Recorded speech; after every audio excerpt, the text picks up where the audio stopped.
जय श्री जगन्नाथ महाप्रभु। जहा दांडरे शोई पड़िले लोके कहिबे देखरे जगन्नाथ को दंडवत करुछि। जहा मंदिर चारिपटे बुली गले लोके कहिबे देखरे श्रीमंदिर परिक्रमा करुछि। जार श्रीक्षेत्र धामरे मरीगले लोके कहिबे देखरे मनीषटा श्रीक्षेत्र मरिकी स्वर्गद्वार को जाउछि। एवं जार पुष्करिणी रे स्नान करदेले लोके कहिबे देखरे स्वयं गंगारे स्नान करुछि। चलंतु जीवा ए श्वेत गंगा जी दर्शन करिया। सचीदेवी नामक जने भक्त आसीथिले श्रीक्षेत्र।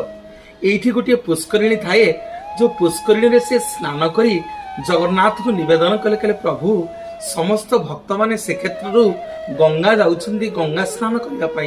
यदि प्रकृत रे रत्न सिंहासन रे आपण विराजमान करिथिबे, यदि प्रकृत रे आपणकर नखमूलरु से गंगा माता बाहरी थिबे, ताले एठी मु भक्त सचीदेवी आज महाप्रभु को साक्षी रखी गंगा देवी की सुमरणा करुछि।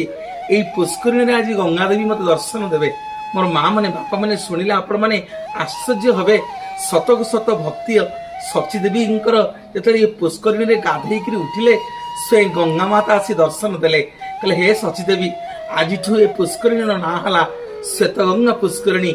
ए पुष्करिणी जे स्नान करी जगन्नाथ दर्शन करिवो तार समस्त पाप मुक्ति हबो।